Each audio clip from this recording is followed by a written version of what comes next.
Innal hamdalillah nahmaduhu wa nasta'inuhu wa nastaghfiruh wa na'udzu billahi min syururi anfusina wa min sayyiati a'malina. Man yahdihillahu fala mudilla lahu wa may yudlil fala hadiya lahu. Ashhadu an la ilaha illallah wahdahu la syarika lah wa ashhadu anna Muhammadan abduhu wa rasuluh, amma ba'd. Ma'asyiral muslimin, para jamaah hadirin yang dirahmati Allah Subhanahu wa taala. Alhamdulillah, pada kesempatan yang mulia ini Allah Subhanahu wa taala melimpahkan taufik dan juga rahmatnya kepada kita semuanya, di mana pada malam yang berbahagia ini kita masih bisa menjalankan di antara ibadah yang diwajibkan oleh Allah Subhanahu wa taala, yaitu ibadah senantiasa menuntut ilmu.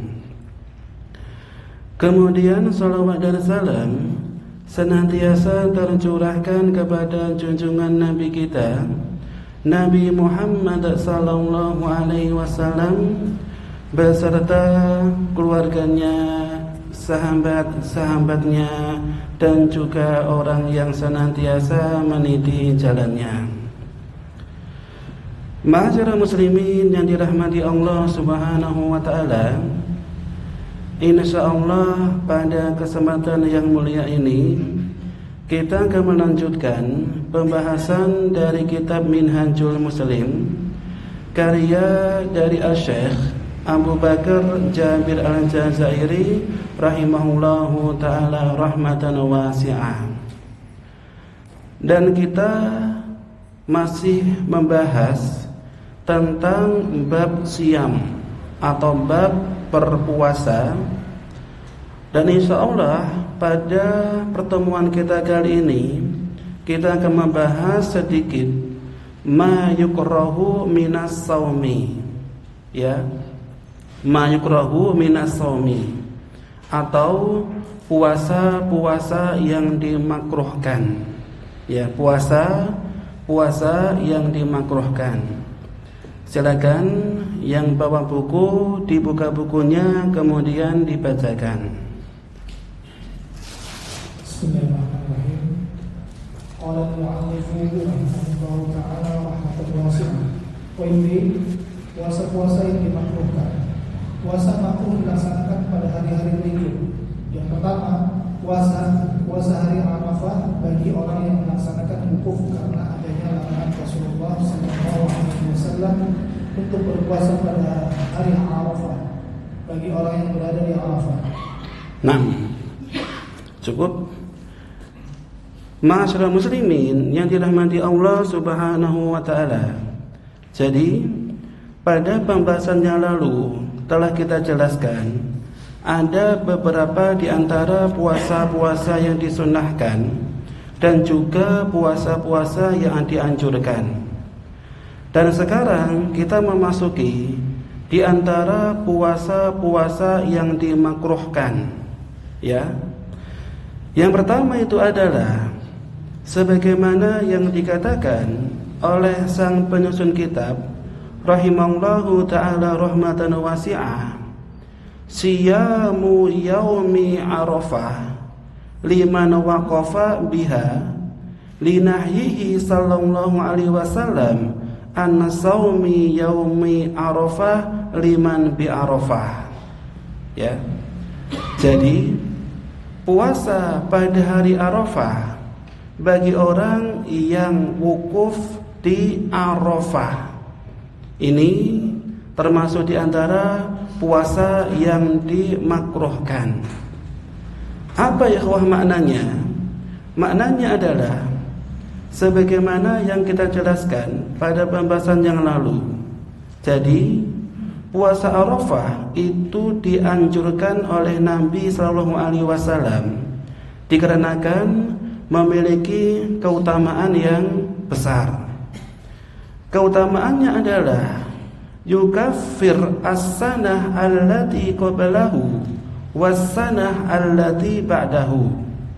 Jadi kalau ada orang puasa Arafah itu bisa menghapuskan dosa setahun yang lalu dan dosa setahun yang akan datang.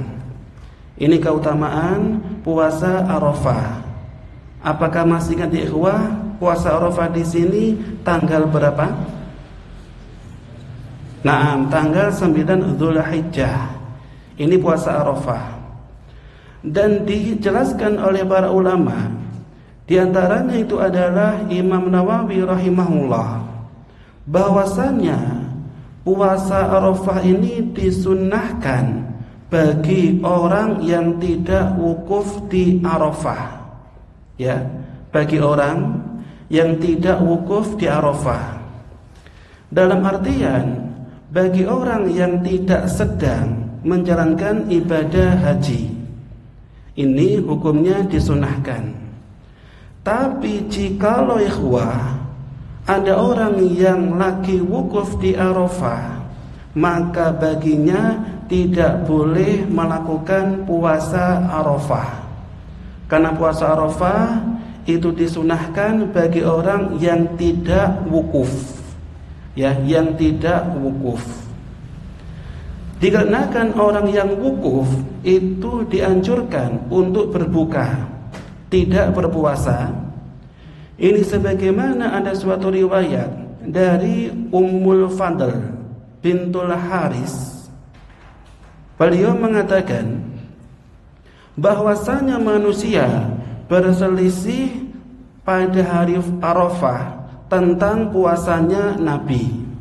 Ya, jadi pada zaman dahulu ikhwah, ketika Nabi sedang wukuf di Arafah, para manusia berselisih.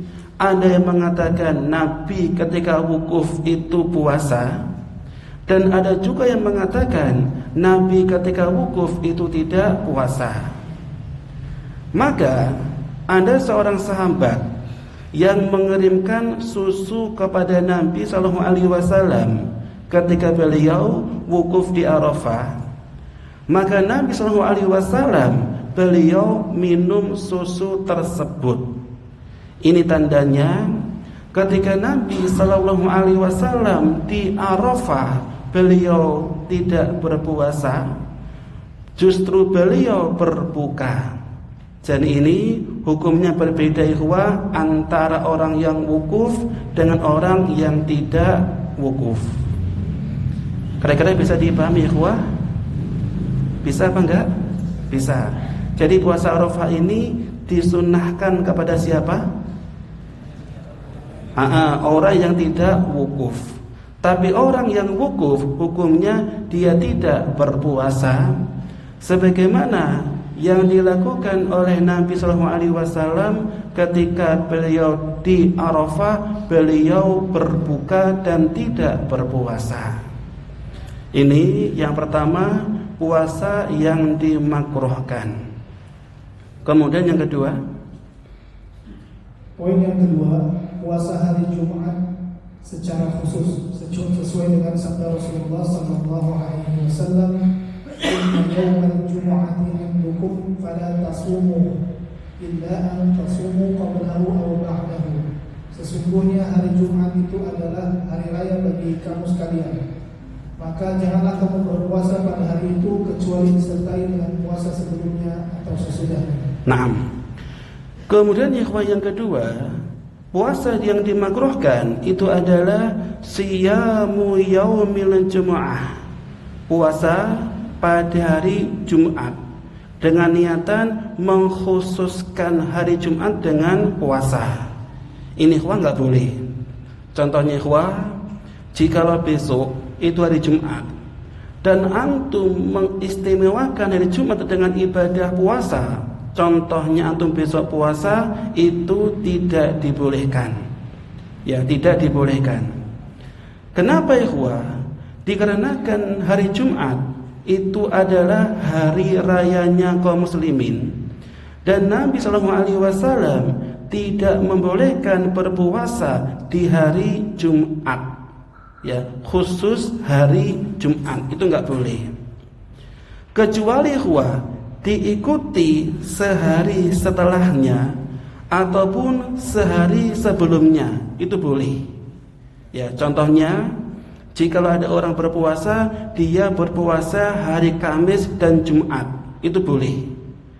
Ataupun ketika ada orang berpuasa, dia berpuasa hari Jumat dan hari Sabtu, itu boleh, jikalau ada hari yang mengiringinya. Tapi jikalau puasa hanya hari Jumat, maka hukumnya Nabi Sallallahu Alaihi Wasallam melarangnya. Ini sebagaimana sabda beliau Sallallahu Alaihi Wasallam, Inna yaumal jum'ati aidukum. Sesungguhnya hari Jumat itu adalah hari raya bagi kalian. Fala tasumuhu, maka janganlah kalian berpuasa pada hari Jumat, illa antasumu qablahu aw ba'dahu, kecuali jikalau kalian telah berpuasa hari sebelumnya atau kalian berpuasa hari setelahnya. Jadi hukumnya itu dibolehkan jikalau diiringi berpuasa satu hari sebelumnya ataupun satu hari setelahnya. Tapi jikalau mengkhususkan satu hari Jumat saja untuk berpuasa, maka hukumnya ini dilarang oleh Nabi Sallallahu Alaihi Wasallam. Ini puasa yang kedua yang dimakruhkan, yaitu mengkhususkan puasa hanya hari Jumat saja. Kemudian yang ketiga, poin yang ketiga, puasa hari Sabtu secara khusus sesuai dengan sabda Rasulullah sallallahu alaihi wasallam, la tasumu yawm as-sabti illa fima furida 'alaikum wa illa yajid ahadukum illa liha'a 'inabin aw 'inda syajaratin falyamdaqhu.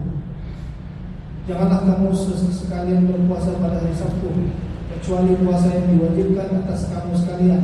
Jika seseorang di antara kamu tidak mendapatkan apapun selain kulit anggur atau batang pohon, maka hendaklah ia mengunyahnya. Nah, kemudian yang ketiga, puasa yang dimakruhkan itu adalah siyamu yaumis sabti, puasa khusus hanya hari Sabtu saja. Ini juga enggak dibolehkan. Ini sebagaimana sabda Nabi Sallallahu Alaihi Wasallam, la tasumu yaumas sabti, janganlah kalian berpuasa pada hari Sabtu kecuali puasa yang diwajibkan atas kalian. Ya, ini maknanya puasa hari Sabtu jikalau puasanya sunnah itu enggak boleh. Sampai-sampai jikalau di antara kalian hanya memiliki mungkin kulit dari anggur ataupun memiliki batang suatu pohon, hendaknya dia mengunyahnya. Tujuannya adalah agar dia tidak berpuasa di hari Sabtu. Ini juga larangan dari Nabi Sallallahu Alaihi Wasallam. Kira-kira hikmahnya apa Seseorang enggak boleh mengkhususkan puasa sunnah di hari Sabtu. Nah, dikarenakan hari Sabtu itu hari ibadahnya kaum siapa Naam, kaum Yahudi. Sehingga kita diperintahkan oleh Nabi Sallallahu Alaihi Wasallam jangan mengkhususkan hari Sabtu untuk ibadah puasa. Tujuannya adalah untuk menyelisihi kaum Yahudi. Ini diantara hikmahnya. Ya, ini yang ketiga, puasa yang dilarang yaitu puasa pada hari Sabtu, yaitu puasa sunnah. Kemudian yang keempat, poin yang keempat, puasa pada akhir bulan Sya'ban berdasarkan sabda Rasulullah sallallahu alaihi wasallam, "Idza tasafa Sya'ban fala tasumu." Jika bulan Sya'ban telah mencapai pertengahannya, maka janganlah kamu berpuasa. Catatan, Hukum makruh menjalankan puasa pada hari-hari yang disebutkan di atas adalah makruh tanzih atau belum mencapai derajat haram. Nah, cukup. Yang keempat ikhwah, puasa yang dimakruhkan itu adalah saumu akhiri Sya'ban. Puasa pada akhir Sya'ban. Sebagaimana ada suatu riwayat dari Nabi sallallahu alaihi wasallam, "Idzan tasafa Sya'banu fala tasumu." Jika ikhwah Sya'ban sudah mencapai akhirnya atau setengahnya, maka janganlah kalian berpuasa. Ini ikhwah 4 macam puasa yang dimakruhkan. Dan makna makruh di sini ikhwah itu adalah maknanya makruh tanzih, yaitu makruh yang maknanya sebagai bentuk pensucian. Dalam artian ikhwah, makruh di sini belum termasuk kategori yang diharamkan. Ini sebagaimana ikhwah pernyataan dari sang penyusun kitab. Ya, ini ada 4 macam puasa yang dimakruhkan. Kira-kira ikhwah masih diingat 4 puasa ini? Masih ya? Coba diulangi. Yang pertama, puasa apa ikhwah? Puasa Arafah bagi yang wukuf di Arafah. Yang kedua, puasa mengkhususkan 1 hari Jumat saja. Yang ketiga, puasa mengkhususkan 1 hari Sabtu. Dan yang keempat adalah puasa di akhir Sya'ban. Ini 4 puasa yang dimakruhkan. Sekarang kita masuk hukum puasa yang lainnya ikhwah, yaitu puasa yang dimakruhkan. Cuman makruhnya termasuk kategori makruh yang diharamkan. Jadi makruh ikhwah di sini oleh sang penyusun kitab dibedakan.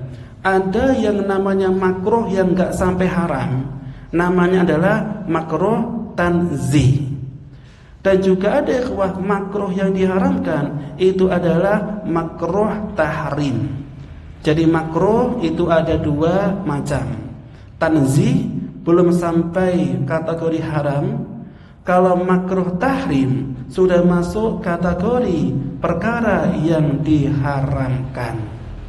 Sedangkan ikhwah yang tadi disebutkan 4 macam puasa itu adalah makruh yang bermakna tanzih, belum masuk kategori yang diharamkan.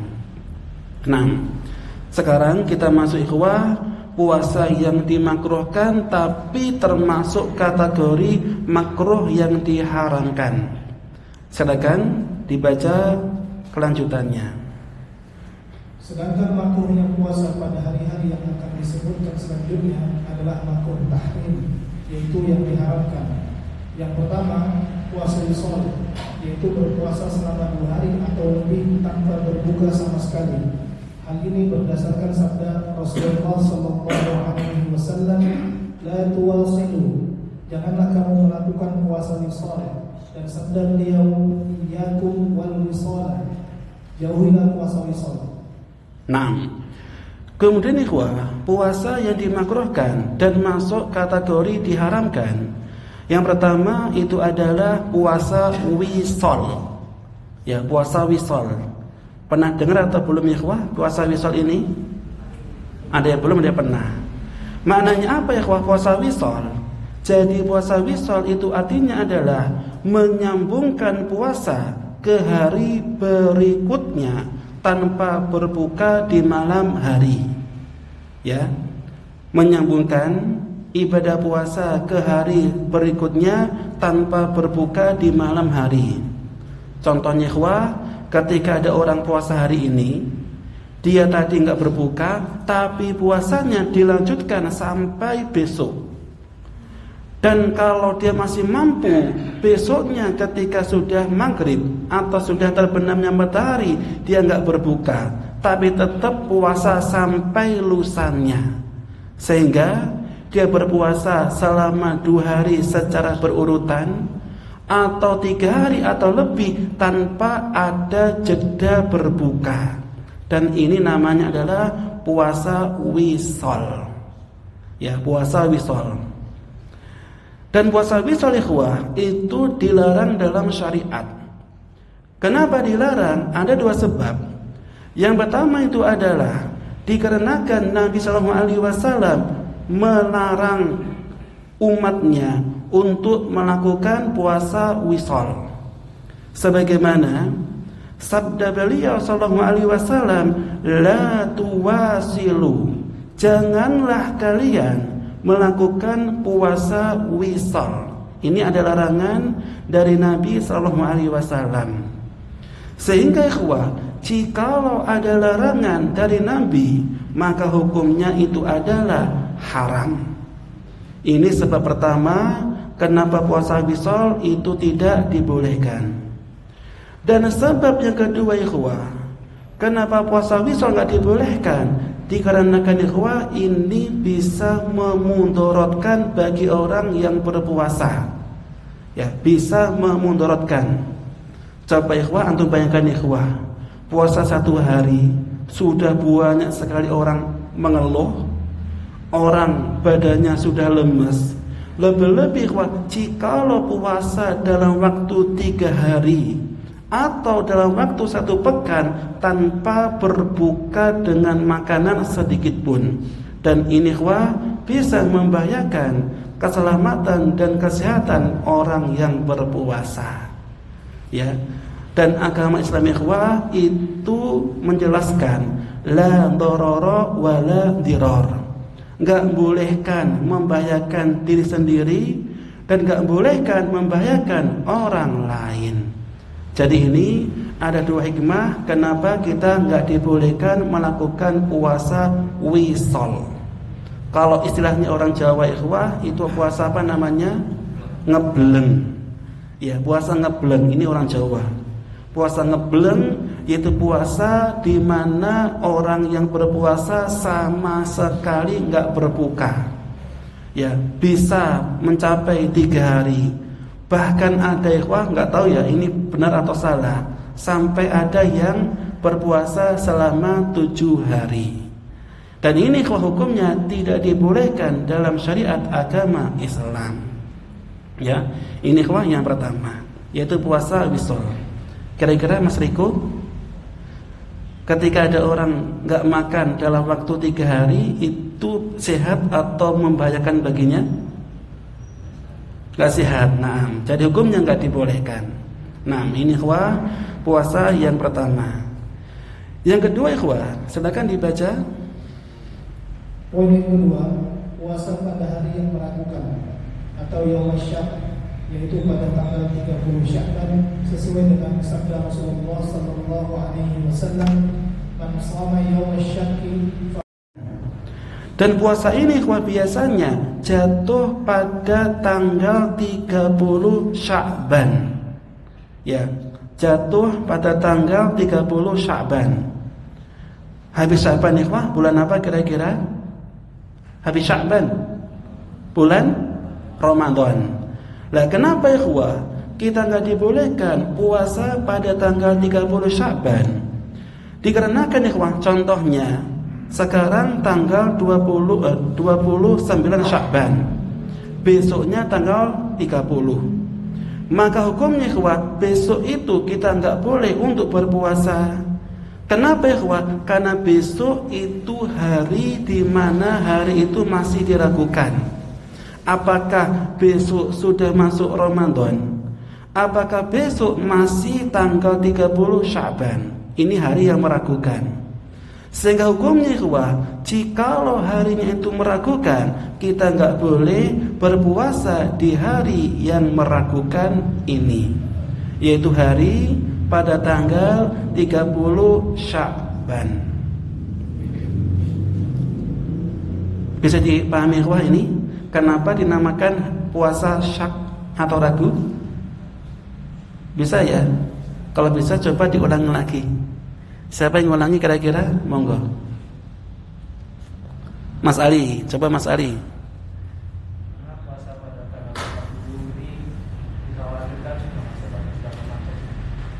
Hah? Kemungkinan, bukan dikhawatirkan, kemungkinan Dan kemungkinan lagi tanggal 30 Sya'ban. Sehingga jika ada kemungkinan, dua kemungkinan, maka maknanya ini termasuk hari yang syak, hari yang diragukan. Maka kita enggak boleh berpuasa di hari yang meragukan. Masya Allah, sahih. Sebagaimana ikhwah sabda Nabi sallallahu alaihi wasallam, "Man shama yaumasy syaqqi faqad asa Abul Qasim." Barang siapa ikhwah yang berpuasa pada hari yang meragukan, maka sesungguhnya dia telah memaksiati Abul Qasim. Siapa ikhwah mana Abul Qasim di sini? Naam, Rasulullah sallallahu alaihi wasallam. Yang ketiga, poin yang ketiga, puasa ad-dahr atau sepanjang tahun, yaitu puasa selama 1 tahun tanpa berbuka. Berdasarkan sabda Rasulullah sallallahu alaihi wasallam, la shawma shamal abad. Tidak ada puasa bagi orang yang berpuasa sepanjang tahun.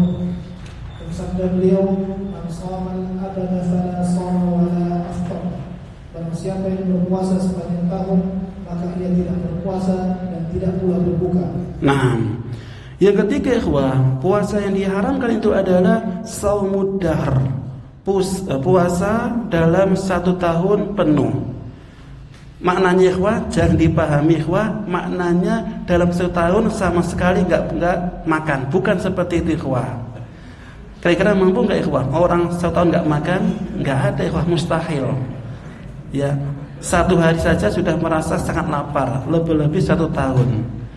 Tapi maknanya ikhwah di sini itu adalah setiap hari mesti puasa. Ya, sekarang puasa, besok puasa, lusa puasa, besoknya lagi puasa tanpa ada jeda. Jadi selama 1 bulan dia berpuasa 30 hari. Dan jikalau sudah selesai, bulan depannya berpuasa lagi selama 30 hari sampai 1 tahun penuh. Dan ini ikhwah tidak dibolehkan dalam syariat agama Islam. Itu enggak boleh. Makanya ikhwah, ada suatu kisah. Ya, ada suatu kisah ikhwah, riwayat dari ikhwah para ulama ahlu hadis. Di antaranya dalam riwayat Imam Bukhari. Dikisahkan ikhwah bahwasanya ada 3 orang ikhwah itu datang ke rumahnya Nabi SAW. Ketiga orang ini ikhwah bertanya kepada istrinya Nabi bagaimana ibadahnya Nabi SAW. Dan setelah ikhwah diberitahu bahwasanya ibadahnya Nabi begini dan begitu, maka 3 orang ini ikhwah merasa ibadahnya kurang. Maka ketika-tiganya ikhwah memiliki azam, tekad yang kuat. Yang pertama adalah dia setiap hari di siang hari akan senantiasa puasa dan tidak akan pernah berbuka selama-lamanya. Ini orang pertama ikhwah, dia melakukan puasa dahr, puasa selama-lamanya ikhwah. Dan orang yang ketiga ikhwah, kedua, dikarenakan yang pertama dia mengambil siangnya, orang kedua ikhwah mengambil malamnya, dan dia berazam, kalau saya ketika malam hari akan sholat malam dan tidak akan pernah tidur selama-lamanya ikhwah. Dan orang yang ketiga mengatakan, yang siang diambil oleh orang pertama, yang malam diambil oleh orang kedua, maka yang ketiga enggak mau kalah, dia mengambil siang dan juga malamnya.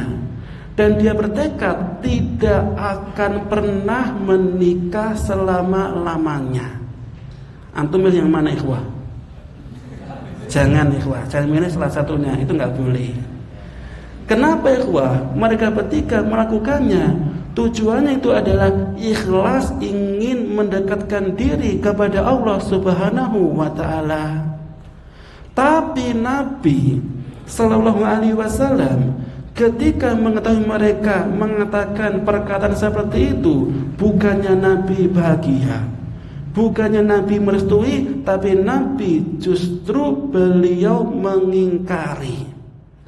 Dan beliau mengatakan, man raghiba an sunnati falaysa minni. Barang siapa yang membenci sunnahku, maka mereka bukan termasuk umatku. Adapun saya, kata Nabi, ketika siang hari berpuasa dan juga berbuka, ketika malam hari salat malam dan juga tidur. Dan saya, yaitu Nabi, mengatakan, dan saya juga menikahi wanita. Maknanya apa, ikhwah? Ketika ibadah tidak hanya, ikhwah, dilandasi ikhlas saja, tapi juga, ikhwah, butuh yang namanya ittiba'un Nabi. Harus ibadah ngikuti tuntunan dari Nabi SAW. Sehingga dua unsur ini, ikhwah, nggak boleh terpisah. Ikhlas sama ikut petunjuknya Nabi. Jikalau ibadahnya hanya ikhlas tapi nggak sesuai dengan tuntunan Nabi, maka ibadahnya itu mardud, nggak diterima oleh Allah. Dan kebalikannya, ikhwah, jikalau ibadahnya sesuai dengan tuntunan Nabi tapi nggak ikhlas, juga sama mardud, nggak diterima oleh Allah Azza wa Jalla. Sehingga ibadah syarat mutlak diterima itu harus mencakup dua unsur ini. Yang pertama itu adalah ikhlas, yang kedua itu harus sesuai dengan petunjuk dari Nabi Sallallahu Alaihi Wasallam. Ini, ikhwah, dua syarat mutlak ibadah yang bakal diterima oleh Allah. Ya, jadi harus ikhlas dan juga sesuai dengan tuntunan Nabi. Contohnya, ikhwah, ya, antum ketika ibadah, ikhwah, salat subuh itu biasanya berapa rakaat, ikhwah? 2 rakaat. Tapi jika ada orang mengatakan salat subuh 2 rakaat itu kurang, kenapa? Saya masih kuat, saya masih muda, tak salat subuh sebanyak 10 rakaat ikhlas karena Allah. Kira-kira, ikhwah, ini diterima apa enggak, ikhwah? Tidak, ikhwah. Dikarenakan tuntunan dari Nabi SAW, ketika seseorang salat subuh harus 2 rakaat sesuai dengan contoh beliau. Sehingga, ikhwah, ibadah bisa diterima dengan 2 syarat, yaitu ikhlas murni karena Allah, bukan karena mendapatkan sanjungan dari manusia. Dan yang kedua, mencocoki atau meneladani tuntunan dari Nabi Sallallahu Alaihi Wasallam.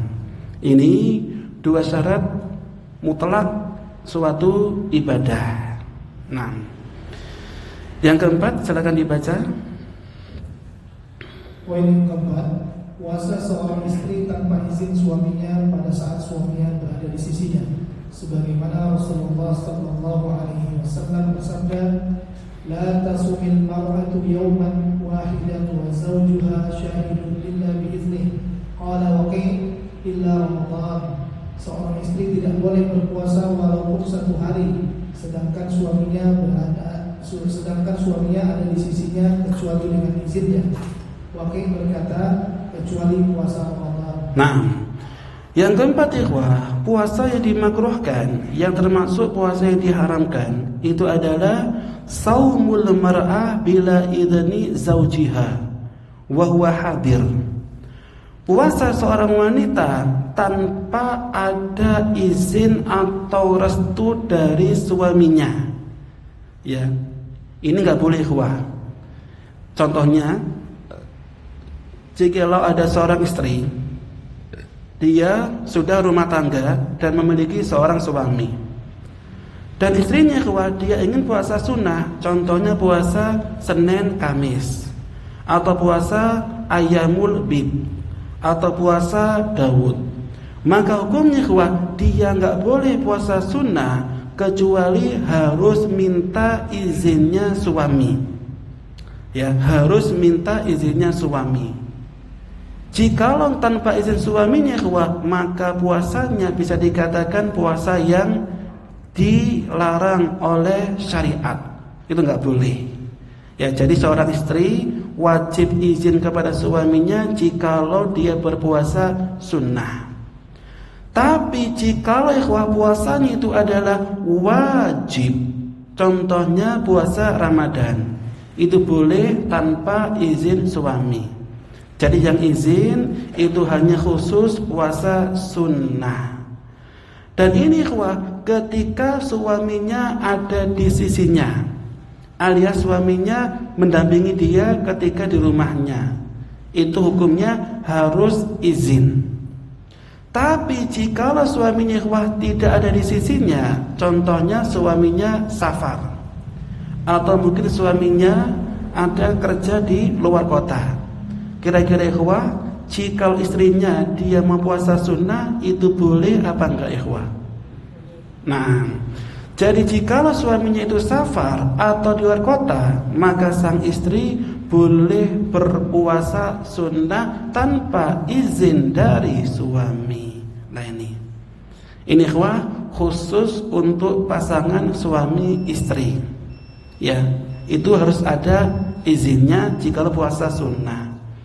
Dan apa ikhwah hikmahnya? Kenapa Nabi SAW melarang seorang wanita puasa sunnah tanpa seizin suaminya? Kira-kira hikmahnya apa ikhwah? Kenapa kok nggak boleh ikhwah? Padahal puasa sunnah itu ibadah. Masa suami nggak bolehkan ibadah istrinya? Kenapa nggak boleh ikhwah? Kira-kira?